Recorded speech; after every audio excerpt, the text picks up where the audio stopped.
Welcome to the Be the Better Agent call. I am your host today. I'm the solo host today. Brett's got his birthday going on. So he's out hiking in the woods with his wife, which we're really excited for that he had the chance to do that. Right? I know we're on these live calls that we turn into repeatable content. We're not supposed to make it so much better when we don't give away the date. But like, guess what? It's middle of October. It's like 75 degrees outside. I guess if you're someone who has your birthday in October, toss it in the chat. Let us know. But the truth is, you don't always get a 70-degree weather day on your birthday in October. Someone that's born in July, I get spoiled by that all the time. So he's gone. I'm by myself, and I am blessed to get to introduce today's guest speaker today, Daniel Lee from the Lee Film Co. here to talk to us about branding, to talk to us about video. Every single time we actually have a chance to chat with Daniel, we walk away with significantly more awesomeness than what the topic is supposed to be about. So Dan, welcome. Where are you today? Where are you calling in from? I'm in Rockford, Michigan today, visiting some of my wife's siblings. So cloudy day here in Michigan, not sunny like you in Colorado. Still very lovely here. Awesome. Well, welcome. Today we're going to be Today we're going to be talking about mastering the message. I know that you've got some presentation kind of prepared for us, so we'll let you get into that in a little bit. But for those of us on the call that don't know, who you are, where you come from, give us a little bit of a snapshot on like what your elevator pitch is on how you came to be. Yeah, well, I started as a musician, and my creative experience was going to be a singer-songwriter by trade, and then started working in restaurants and bars to fill the gaps in the budget because there was no money in the music scene that I lived in. And that led to managing tap rooms and restaurants, and then working in sales for spirits brands that someone named Ian Lee started. And Ian calls me Daniel sometimes because he is my big brother. Everyone else calls me Dan, but he'll call me Daniel sometimes. But yeah, if you didn't know this, Ian and I are brothers. But yeah, we worked. All that work led me to working at the distillery with you. And that got me doing into more marketing and content stuff that I was doing for you and the breweries I was working for. And then I just kind of left all of that sales and just went straight to video. And my time doing video production led me down a path of branding.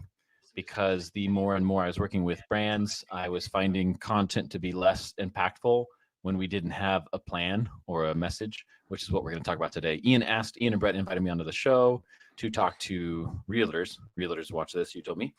Realtors and those in your sphere. Talk to them about video. And I said, okay, well, can I not talk about video, but the things that should be talked about before the video production takes place? And Ian said, yeah, sure. I didn't really care what you talked about. We just wanted you to talk about the realm of video. So I said, perfect. I've got a little presentation here. I call it Master the Message. And I've got a quote. I realized the presentation that I built, it works great on a 16:9 format that I did it on, but I'm seeing now in the live stream that it's a little bit smaller on the screen because we're also squeezed on there. So if you are watching and you can't read all of the stuff, sorry about that, but I'm not gonna change the size of the fonts right now because design matters. And this isn't an episode about why design matters, but it matters to me. So, but I have a little quote up here at the top. Content builds relationships. Relationships are built on trust, and trust drives revenue. This is Andrew Davis. He's a producer, filmmaker, public speaker, just somebody who gets messaging and gets videos and production. And it's a powerful truth, his quote there. So a little bit more about me. I told you my backstory about how I got into video and branding now. I am a Colorado-based creative director specializing in brand strategy and video production. I'm a dad. I got 2 little dudes. I'm an adventurer. I call myself an angler. I love to fish. I'm not great at fishing, but I'm new at it.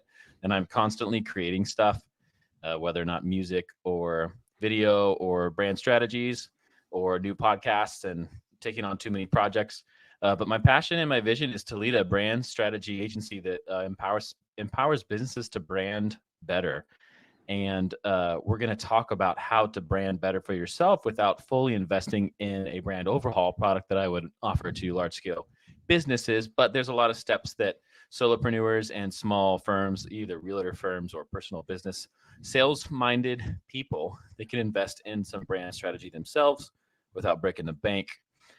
Because the truth is there's this shared plight of video creation when you are a salesperson.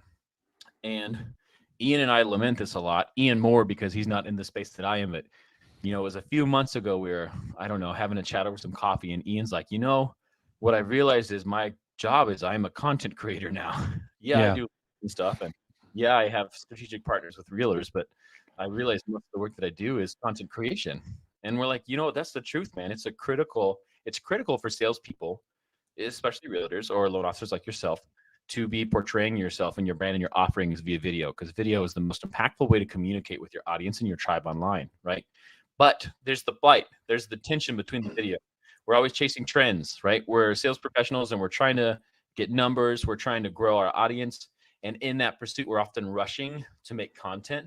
And that content that we put out there sucks a lot of the time because we're just rushed to get it out. And we try to chase a trend and we want something to be cool and catchy. And it doesn't make an impact. And I know that realtors are listening to this right now.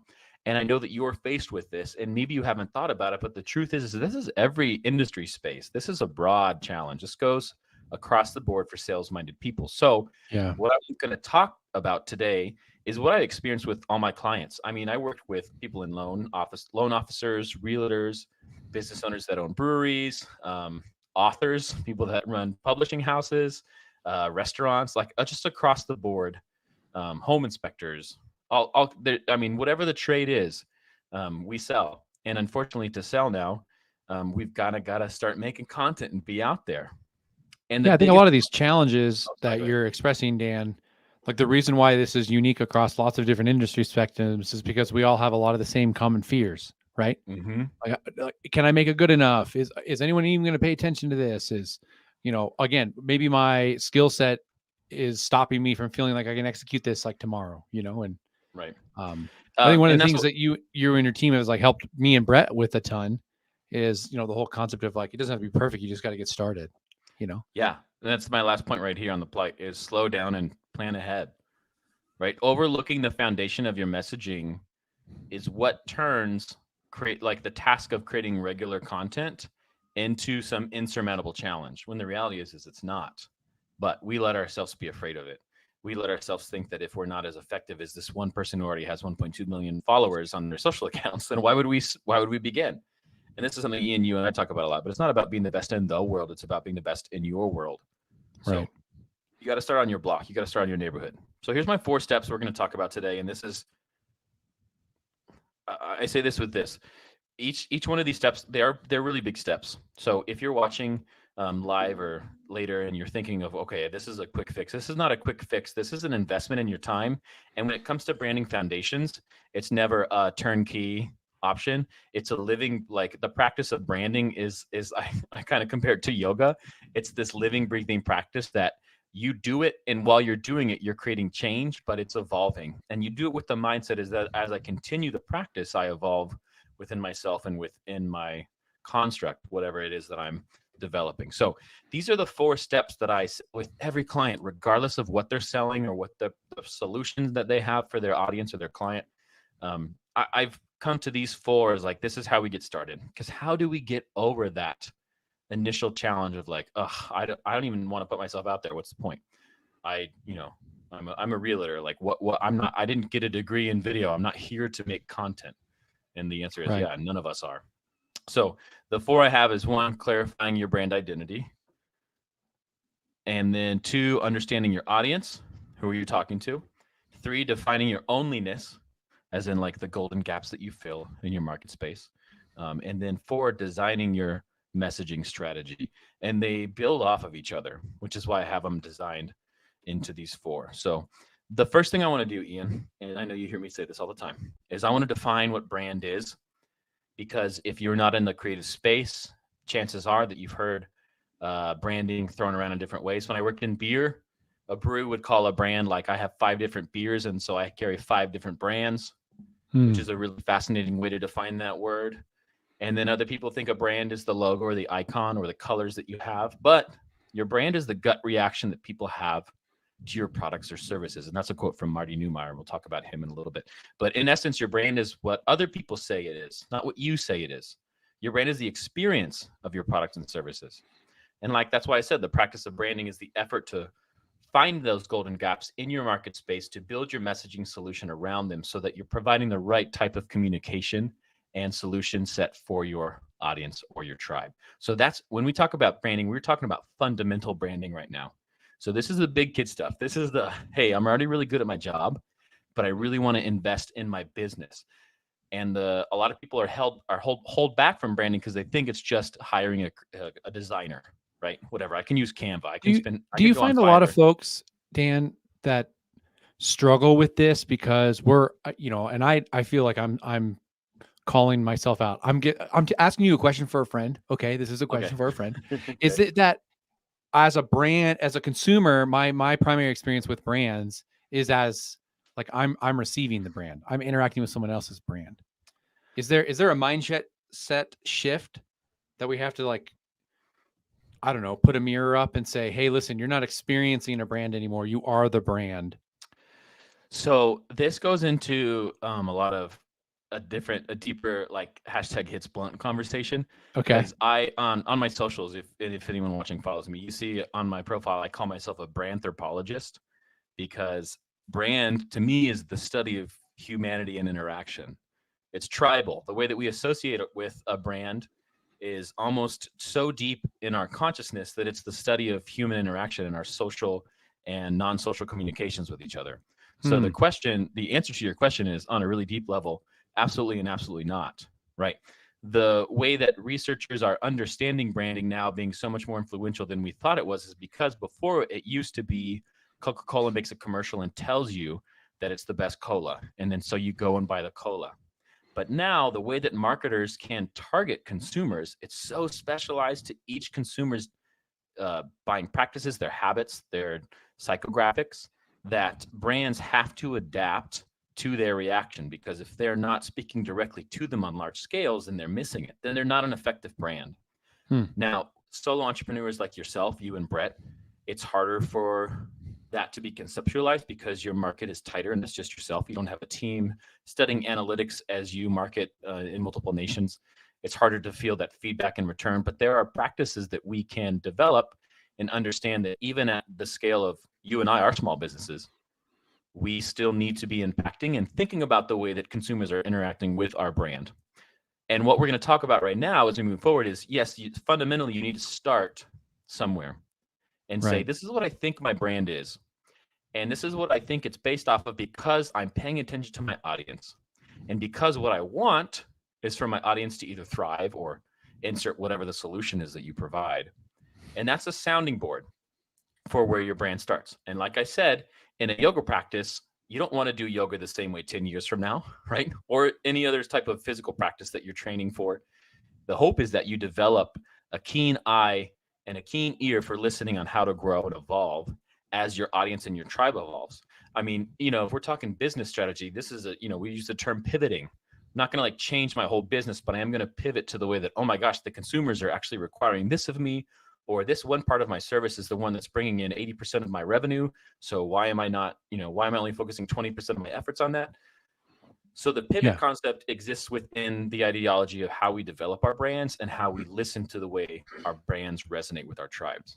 Does that kind of answer the question? In a really long, in a deep Sorry. way, right? Yeah. Well, I you just asked think the that question it's and like, I was like, oh man, this is a big one. I mean, 'Cause raise you your get me hand if going you on- got to study brand at university or any form of like formal education, right? And like, I mean, unless you got a degree in marketing specifically, you probably didn't study it, right? But Right. yet, every single day, 99% of the workforce that wakes up that needs a personal brand doesn't have the fundamentals, and we're trying to play Right. catch up, right? We're trying to play Mhm. catch up, and so that's why I asked the question, because I'm always trying to look at perspectives. If I don't have the means with which to know from like a scholastic perspective something specific that I want to learn about, right? Mhm. Like, well, what's the fastest way to do it? Well, you either read a book about it, or you look at something else that you really admire that I'm trying to like, Mhm. I'd love to also have this, right? So Mhm. someone else's nice brand. And then I try to like look at it from a different perspective to see if maybe that gives me some insight on like what's the right way to navigate to get to the knowledge that I'm looking for. So that's why I asked the question. So Yeah. but anyways, No. love that, No, I man. love The it. gut reaction, right? And I'm thinking about all the brands that I love off the top of my head, or maybe the ones that like for some weird reason I see ads and it rubs me the wrong way, right? Mhm. And you're right. My gut reaction a lot of times has like dictated a massive amount. Like, I got little toddlers, right? So I got a problem at 2 a.m. I'm on Amazon and it's like, hey man, look, it looks like based on the picture from this box, this little thing will help my child go to bed sooner. So I'm ordering that next day delivery, like right now. Right. But what a good brand is, Ian, is instead of you going to Amazon to find the product, somebody already owns that mind share in your head. So at 3 a.m. when your kid wakes you up and there's a problem, you already know, you know what? I've been seeing this. I understand it. They're the person that I need to go to when I need the solution. Like that's the ineffective brand. Now, when we're talking commodity products, that's a whole different conversation than what we're talking about right now, because we're talking about. All right. Well, then I'll pull ourselves out of this rabbit hole and just say, this is sorry. what a brand is. Yeah, sorry. Go for it. Oops. This brand nerd over here has a really hard time staying focused when he has the branding conversation. So let's get back to the presentation and stay focused that way. All right. So step one, we're going to talk about clarifying your brand identity. Your brand identity is the visual and verbal elements that define how a brand presents itself or stands out from its competitors before you can think about your messaging. And this is why we're talking about this, because I don't want you to post a video right now or tomorrow. I want you to spend a few days thinking about this and writing some things down before you post. Because guess what? The internet's going to be there in 2 days. It's going to be just as noisy. And if you spend the time investing in these thoughts and these practices, it's going to be worth that wait. You need to know what your verbal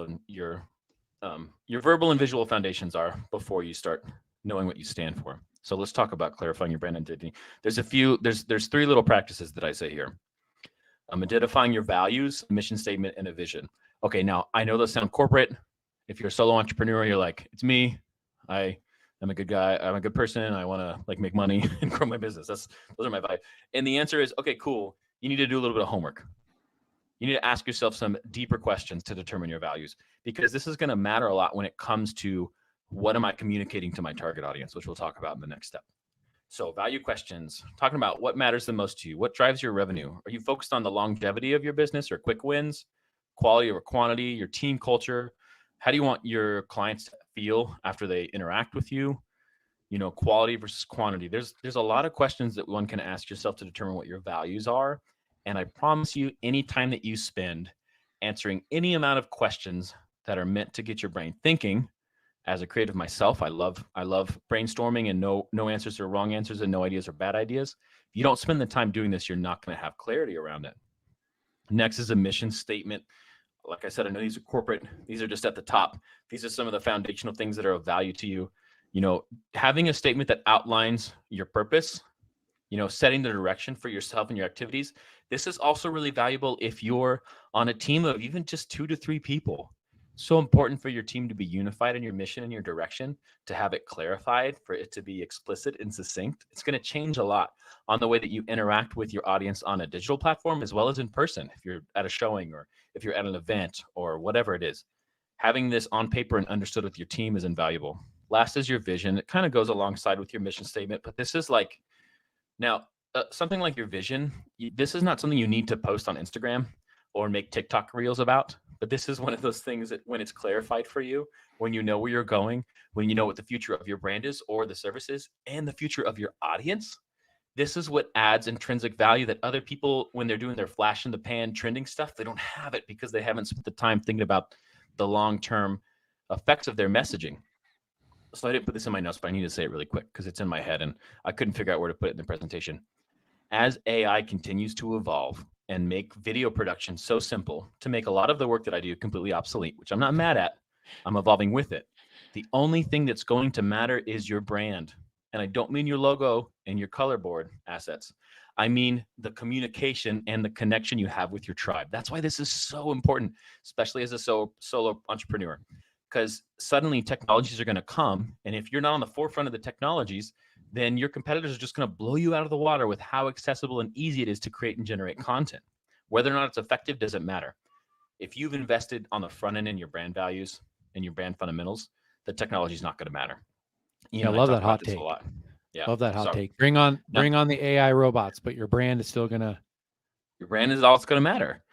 And it's timeless, and that's what I love. I get goosebumps. I literally have goosebumps when I talk about branding because there's a lot in the world that we cannot agree on, and I love that about the unknown. But one truth that withstands is the way that humans are tribal and the way that we communicate with each other, and that's why brand anthropologist is this stupid little term that I think of, because everything will always boil down to the way that we interact and communicate with each other, socially, economically, relationships, etc. All right, keep going, Dan. All right, here's the gut check. Here's the gut check for when you've worked on your first fundamentals. You're thinking about these value statements.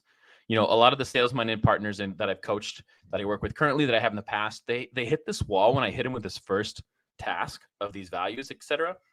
And they think, is this wrong? They're like, I don't know if they're right. What I'm writing down feels right or wrong. And I'm like, guys, this is an evolving practice. Your focus is going to continue to sharpen, and your messaging is going to be continue to be refined, but you got to start somewhere. So you got to start writing stuff down.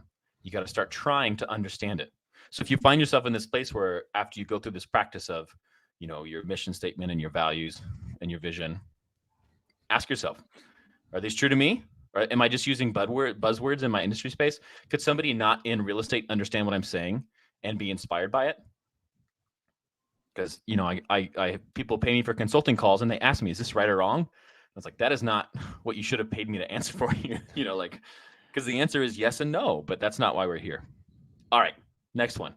We're going to talk about your audience, understanding your audience.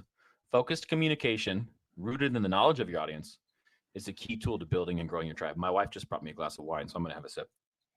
Ooh, what kind of wine is that? Next hot take. What wine do you drink when you're talking about brands?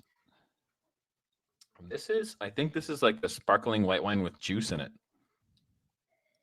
So it's like an adult juice box. Yeah, it's like a cava with, I don't know, it's sweet. Maybe, they're simple. Maybe it's a cocktail. Maybe she made me a French 75. I don't know, but it's yummy. Let's talk about our audience. So step 2, this is your homework on step 2. You need to create a detailed customer persona as your ideal audience. It is hard to post a video online, work hard on the script, on the copy, and see no interaction. You think, what did I spend all that time doing? I know what I'm talking about. It makes sense. The service that I have, this product is great. But the mistake that you made was you didn't have somebody you were talking with. If you don't have a target, then you're not resonating with anyone. Different audiences have different needs and they speak different languages. It's okay if you have multiple avatars or multiple targets in your audience feed, but if you just make a video for anyone to be online, it's going to be wasted, right? And Ian, we were talking about this earlier, talking about brands or businesses that we follow. At some point, if we're following them now, if we're in their tribe, at some point they spoke directly to us. Yeah. Or they still are speaking directly to us. And we don't even think about it because the best brands don't have to sell to their tribe. The best brands feel like a part of the tribe, and you are a part of the brand, right? I feel like I've been wearing Chacos for a long time. They're sandals that are good for me, and I love them. They're durable. I'm an adventure boy. I feel like Chacos is a part of who I am. I could sell Chacos. Everything about them I could represent because a long time ago, it just clicked with me. And it's always been there. It's evolved with me over time. So let's talk about this is also helpful because as someone who's trying to like reinvent themselves and think of themselves as a content creator, as I try to create stuff to try to help my current clients, future clients, past clients, when I think about this avatar, it helps me focus on what is the right content to create as well. Yes. So it's not necessarily as much of like, hey, just make stuff for the internet. And if you don't have it dialed into an avatar, it's going to get lost into the noise. That's true.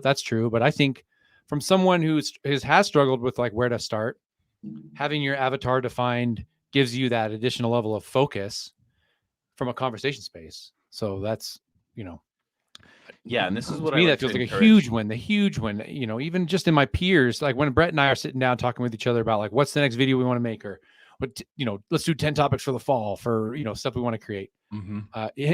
The two of us in a room, focused at each other, trying to be intentional about creating content like that. We still have to remind ourselves, who's this for, Right. Because it's that rat race that we feel like we're on because there's so much content. We just need to make it. Here's what I like to encourage people to do, because we all know we need to have a target audience and we all know it needs to be clarified. But the problem is a lot of us think about demographics and demographics don't matter anymore. I mentioned earlier the way that how high level marketing can be so personalized because of big data. You are a part of big data. We're all a part of big data. All of the things we've done on our phones in the last 5 years has contributed to very hyper-focused marketing ads towards us, right? Because they are setting our psychographics, our behavioral traits in purchasing. They are able to clarify what our true pain points are, and they know exactly where we live the most, our communications channels. So I like to encourage even small brands to think about those 4 things when it's, okay, where do I start? How do I start refining my avatar? Sure, demographics, cool, that's easy, but you can quickly say Caucasian males 24 to 35 making 100K a year. Oh, great. Way to narrow it down. You're still talking to nobody because you're talking to everybody. That's still too vague. So well, and I'll take a moment here to step in, Dan, and add a little bit of context to this, because we were talking about these types of demographics. Mm-hmm. As folks in the real estate space, when we go to run ads and things like that, we can't get that level of specificity just around because of the laws that surround how you do marketing in the housing like space. And so because of that, I think the voice and the brand might actually even matter that much more, because now we don't have the ability to even like on our ad spend push that marketing in front of the appropriate people. So we know that it's going to go in front of folks that may not necessarily vibe with it because they aren't our ideal avatar. So that makes it even that much more important for what we're trying to say, for how our look and feel is like making people connect with us, to be that more dialed in, because we can't get to that level of specificity from like the ad spend, marketing direction when the rubber has to meet the roads and we got to pay for like whatever it is that we're creating to get out into the public. Right. That's fascinating, because then you have the opportunity to clarify your message even further, because if that's the rule, then everybody plays by that rule. Yeah. So how is the realtor? I don't know. There's some people that break the rules, and then the CFPB and they come in after them. But for the most part, those of us that are trying to really get after it, and especially in the way the market is right now, and it's we've got time to focus on marketing because everyone's not as busy as they were for the last 3 years. We also fight this expectation or desire in ourselves to want to do more, want to push the envelope a little bit farther, because we'd love to get a deal in as soon as possible, right? But it's tough to slow down and appropriately answer this stuff on a pretty regular basis. So you've worked on your avatar. You've tried Yep. to refine your target audience. I have. The question is, have you actually done your research? Are your ideal customer traits based on assumptions or real data? Because the answer is it's okay if they're both, but you need to make sure they are both, right? You can have an idea, you can be servicing an audience and wish to be servicing a different audience. Those two things can exist, right? But if it's not identified, if you don't name your opportunities, if you don't name your direction, then you're still going to float around aimlessly. This is using online reviews, testimonials, reviews from your customers, also reviews from your competition's customers on their sites. This is a great way to gain insight. Now, if you spend any time with me and we talk branding, you're going to hear me talk a lot about the golden gaps. This is concepts that I have where it's like the only thing that is truly magical about branding is when you can identify the golden gaps in your marketplace. What is nobody doing? Almost to the point where you get slapped in the face with how bright the gold is shining off of this opportunity that nobody has noticed because nobody's taken time to think about it, right? Yeah. Seth Godin calls it like that purple cow concept. It's kind of a similar idea of you have to do something extraordinary. And what I'm saying is, guys, most people haven't even thought about it. So spend some time thinking about it, and you're going to blow away most of your competition because. Well, let me ask you this then, because I went through a simple exercise, and I try to do it on a somewhat of a relative basis just to make sure I'm staying true to what I think I'm focused on for my avatar, right? Okay. But I like looking back at my past clients and trying to discern, hey, of my past clients, how many of them fit the profile of the avatar that I think that I'm going after, right? Mm-hmm. And the avatar that I picked was really, I looked at my past clients and thought who was the who are the client that I loved working with the most? Who are the ones that I want to work with again? And what are the unique characteristics that are similar amongst them all, right? Mm-hmm. And that was just kind of how I came up with that for myself. And I try to look back and say, hey guys, for the last year, how many clients did we work with that actually fell into that box, right? Yeah. And if it's wildly off, then it's like, hey, we're probably creating content and attracting clients that, different people are listening to than we thought, right? And that's the big deal. If you're working with strategists or creative teams that are designing content strategies on a holistic scale, you have the feedback loop that takes place once you're starting to publish content. And that's when you're studying the interactions with your content. And that's when you're truly learning what your brand is, because it's like, I'm trying to just speak to mothers who's, at the age of 48, whose children are transitioning into college because I have a product for them. And the only people that I'm getting are 19-year-old, frat bros. Like, what is wrong with my messaging? Like, obviously that one's really obscure poll, but when you do that, then you can also either pivot or adjust your message, pivot in whichever direction. Does my messaging need to change or does my product need to change? But the fact that we're naming it and owning it and writing it out and studying it and learning from it, that's branding, right? People think it's you buy a package and it's a design package and that's your brand. No, your branding is the evolution of that gut feeling. It's the feedback. It's the push and the pull. So let's go to the next one. Define your onlyness. This one's fun because onlyness is not really a normal thing that we say, but we're really just talking about a unique value proposition. We're going to have a little conversation about that. The onlyness is it's a word. I don't know what I was trying to say. If we're talking about crafting a unique value proposition, and Marty Neumeier, I mentioned earlier, he was a designer turned kind of one of the godfathers of brand, like the philosophy of brand. And he has this simple yet profound challenge that helps businesses and entrepreneurs identify their unique value proposition. It's here. So it looks like a very simple sentence equation, but it's like in practice, it'll definitely push you to the edge. Our offering is the category that benefit. Marty Neumeier teaches this philosophy that like your onlyness, what I call the golden gaps. If you can't find it, then you haven't done your meditative branding practices. If you haven't identified it yet, then you're not differentiating yourself in the marketplace. So when you're banging your head against the wall for your content not having an impact, well, the answer is it's because you're just noise. You're not giving anything meaningful or valuable to your tribe or your potential audience. So that's why identifying your unique value proposition or your onlyness is a valuable practice. Here's a little example. I have the Dollar Shave Club. I picked this one because it's a real simple. They sell blades, right? They sell razors. Dollar Shave Club offers high quality razors at an affordable price. That's their offering. And they are delivered straight to your door. That's their category. So like home delivery blades for convenience with a focus on affordability, hassle-free shaving. They believe that everyone deserves a great shave without breaking the bank. That's their benefit, right? Now that kind of sounds like a mission statement. Sure, but it's definitely a unique value proposition because who else does that? Does Gillette do that? Hell no. Gillette doesn't do that. And Gillette really suffered when Dollar Shave Club came out because Dollar Shave Club found their onlyness and they owned it. They put a stake in it and they stole so much share from Gillette, a company that's like 200 years old, like an American heritage shaving business that has been passed down through generations. Didn't stand a chance when these Dollar Shave Club guys came out because they found a hole in the market and they owned it. Here's a little example I put together for a Ruby McRealtor, just as an example of how we could do it in this space. And this is vague. And as we noted before, there are some legal things that I don't fully understand about real estate, which Ian pointed out. So if I cross a border here, then just take this as an example. But our investment property solutions are the only realty service tailored for investors that guarantee a successful top performing Airbnb property investment. So what Ruby has done here, they say, I specialize in investment property.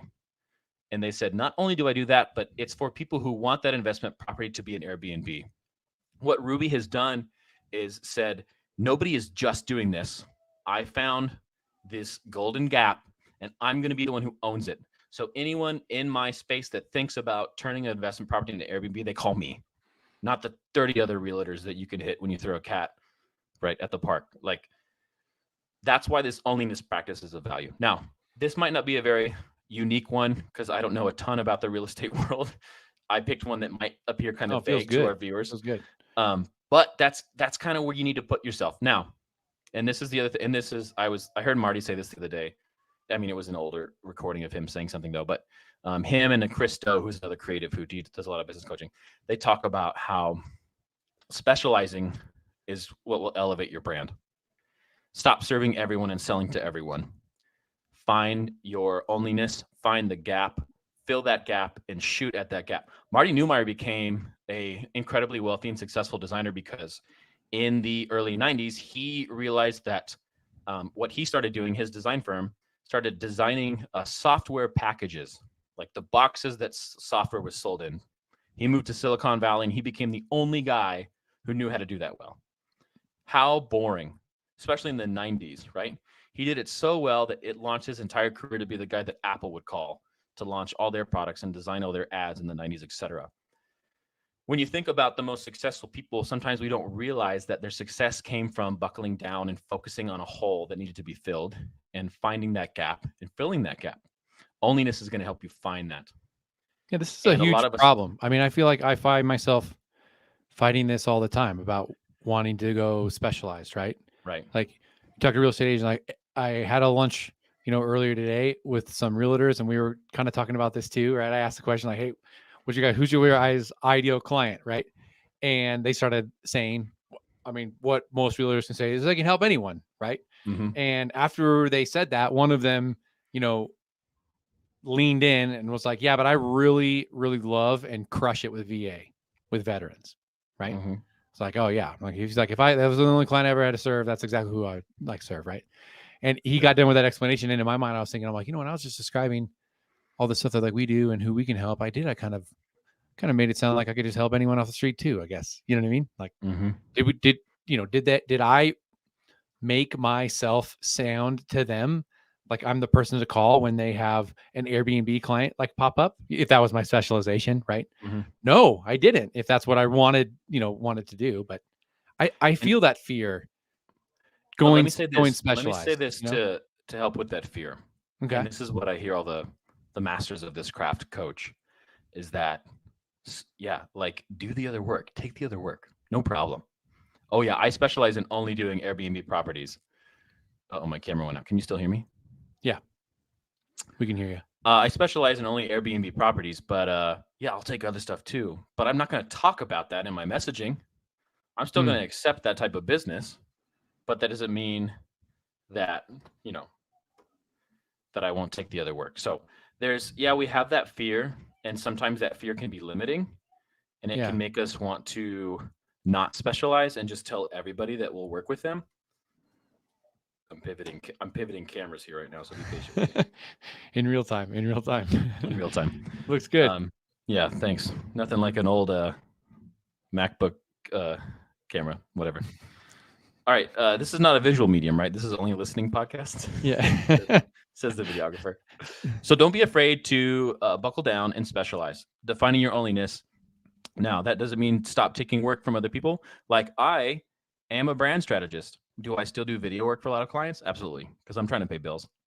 But I spend a lot of my time talking about brand strategy and my bigger goals because it aligns with my mission in the future and the values of my business and my branding agency. All right, we're gut checking that. We're gut checking that that UVP compelling. Is it compelling enough? Yeah, it needs to be. Is it true to what you can deliver, or is it more aspirational? It's kind of what we were just talking about. Hey, if you're doing it right, it should be both. The practice of branding, and I might have said this before, it's evolving and it is designed to make you better at what you're doing. So your results should propel you as you go through these practices of clarifying and defining your messaging and where you're going and who you're talking to. Sometimes we might learn, oh, I'm not actually talking to the people that I want to, so I better get my stuff together. Better start communicating differently. All right, this is going to take us to our last of the 4. Chug break. It froze perfectly on you, like drinking it. It was Chugging that almost one. as if it was like a commercial that paused right on you to. Once you got these, excuse me, once you have these first 3 steps, and I say the word steps, and it's going to take you a week or 2 to work on these. So keep that in mind. Know that this is an investment and it's worth your time. It's a practice. But then we can start talking about creating a cohesive messaging strategy. Because consistent strategic messaging is the final piece of building a successful brand. All right. We're talking about like copy or scripts that you can have in your pocket. These are because the goal with designing a messaging strategy, let me say it like this, is so that you have consistency across all of your touch points. And this is a huge deal. That quote that I said at the beginning, content builds trust. Trust grows revenue. Consistency is what we need to build trust, right? It's this critical building block with building trust within our audience, building our tribe. So the step is putting it on paper. The step is doing the work. We can internalize the ideas of how we want to sound and what we want to talk about. But guess what? Next week, you might have 4 deals and you might be very busy. And you might have also scheduled yourself to record some content and your head might be all over the place. But guess what you did? You created a simple chart with lists of what you wanted to say to your avatars and where you want to say them on what platforms, helping you keep your clear focused when you're hitting record, when you're doing what you're doing. So no matter where you post them on social media, you're sending emails, you're talking in person, it's consistent. So you've built yourself a living document. It's saved on a tab on your browser. You share it with your other teammates because maybe you've got other people on your team that communicate with your clients. Wherever their touch points are, it doesn't matter. They're going to be consistent. And that's going to build a trust. That's going to build your tribe. That is what matters when social media changes. When TikTok gets closed down by the government, doesn't matter because you have an emailing list and you have efficient messaging, right? That was another good hot take, by the way. So when Meta decides that, what's the one? The Threads, when they're done with Threads, but you've invested all this time on Threads and it disappears, doesn't matter, right? You can't build your business on rented property. You can't grow your tribe on places like that. You need to have these fundamentals organized and tight.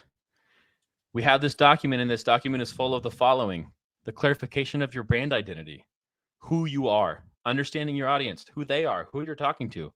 It's detailed in this document.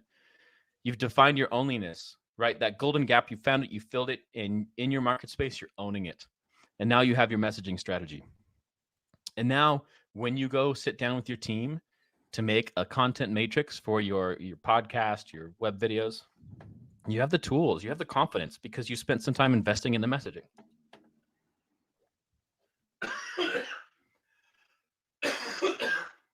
Excuse me.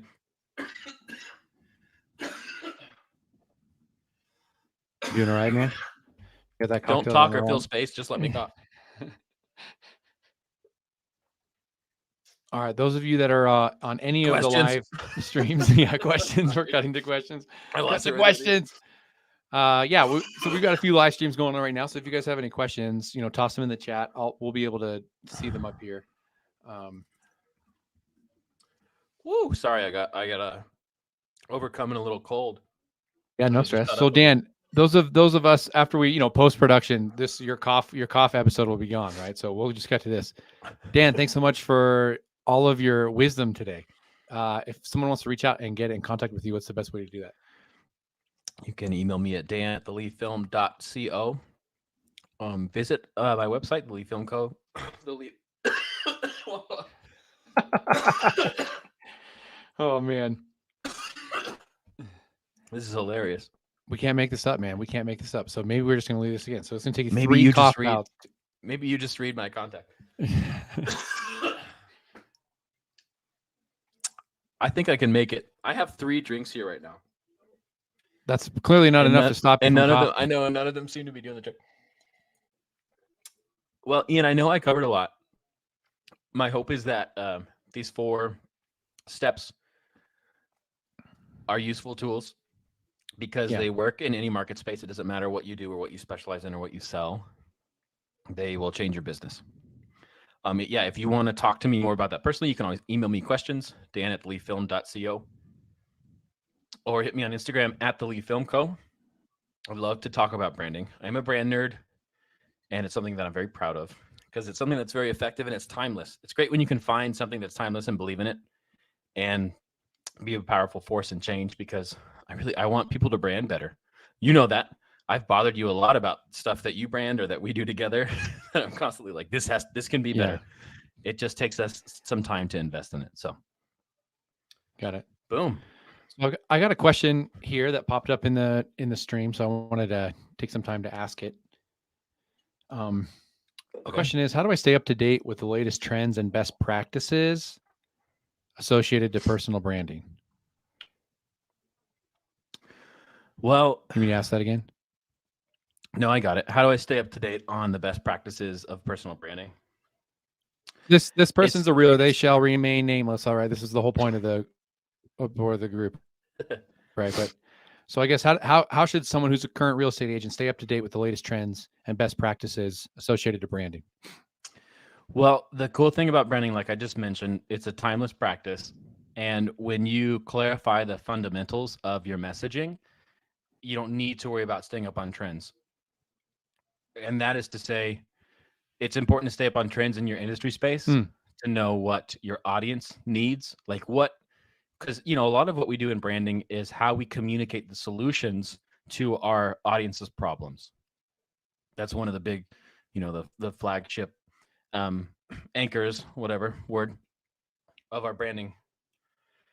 So it's important to stay up to date on that, to understand how your industry might be evolving and how the way that consumers interact with your services changes, because it will change. That is not timeless. That is always evolving. The technologies that we use, the places that we live in, politics, social economics, all that stuff, that affects the way that people interact with your services. And your branding needs to reflect that. So I would say the best practice is making sure you're constantly investing in clarifying your messaging. Yeah. And always on that feedback loop of studying how people are interacting with your services.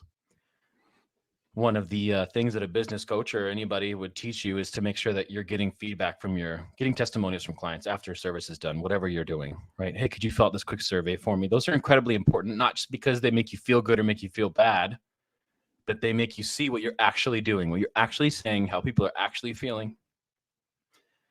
And you can determine if you're in line with that. So you have to stay on the pulse of the consumer, because trends are trends. They're called trends because they trend. They might be good now, but they go and turn. And that can be good. Okay, or final bad. question. We'll take this final question so you don't die from a cough attack. I'm so here. sorry, man. No, that's okay. These are just good questions. So I want to get them out here. So Facebook stream for the win. Yeah. What are some common mistakes to avoid in the early stages of creating my personal brand? That's a pretty insightful question. We could probably do an entire probably do an entire Be the Better Agent call on that question. So yeah, we can So, dive into thanks that. for that one. Here's two. okay. Here's two that I would think of.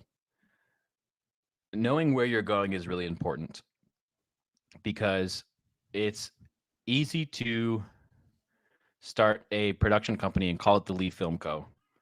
And then in 3 years realize that you're going to pivot into brand strategy and you have a business called the Lee Film Co. and it's your name and it has the word film in it. It's easy to make that mistake. What's harder is to have the foresight that says, my vision is to expand this business. And one day I don't want to be the face of this business. So if I call it Dan brand guy business, and then I hire a team of, and then I have 2 other strategists on my team that I pay and I go fishing all the time, that doesn't make a lot of sense. So that's one big mistake is thinking about where you're going and how you're thinking about your personal messaging. Am I going to communicate that it's just me and that everything is dependent on me? Or am I going to position myself in a way that I can bring incredibly talented people with more skills that I have to build up this vision and goal and provide even a better solution to my audience and my tribe? So that's a big one. And I learned that mistake too late. But I don't make that mistake anymore with my clients, which is great. Yeah, but that was also for your vision, right? There's a lot of folks where the vision is like they want that to be the focus. Like absolutely. Yeah. And that's why it's so important to clarify these values in the direction that you're going, because you might find something along the way that says, wow, I can make a change here and it could be really impactful.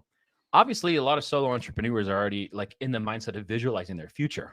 I mean, you can't really be an entrepreneur without having a little bit of that foresight or a little bit of that fire burning you to build something great. Right. But along the way, we can think that this brand is about me.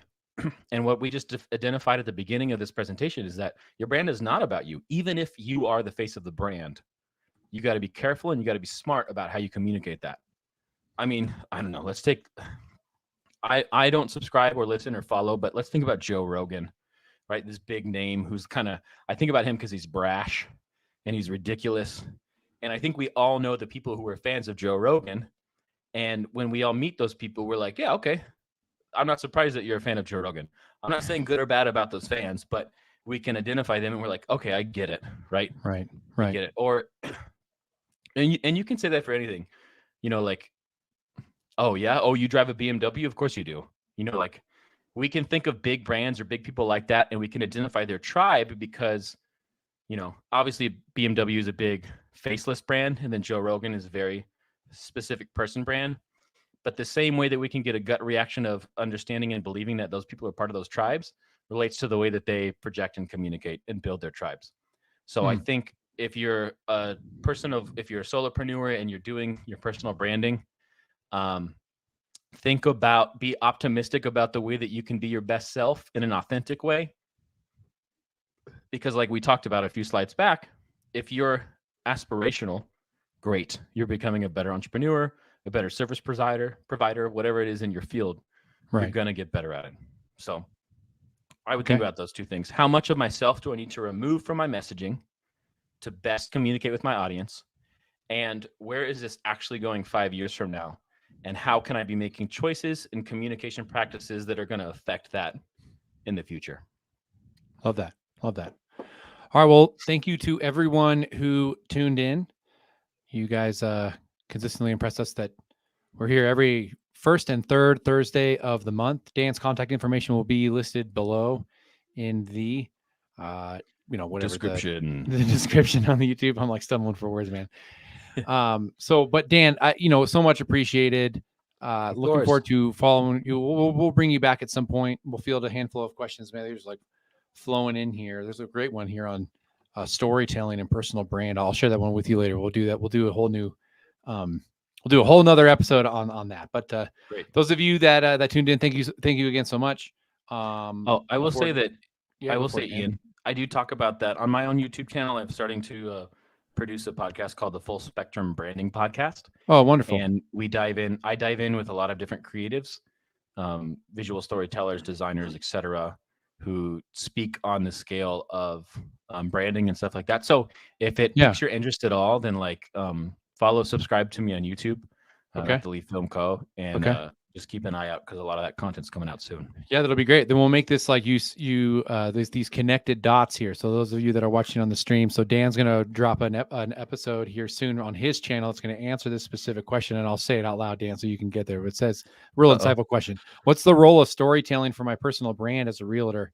I love telling stories, and I'd love to figure out how I can use it to connect with my clients. Boom. What a question. Great question. So we'll let you make your own video, and then we'll link it to in the description. Like later. Okay, I'm on vacation with my family right now, though, so I'm not going to be making that video this week. Just so no, I know. I didn't want to ask the question because I was like, this is an hour on topic. We got 4 minutes left before the top of the hour. So, anyways, I'll ask that question. So, but awesome. But again, all right. Well, we'll see everyone else later. Same all right. time. Bye, guys. 2 weeks from now. Bye.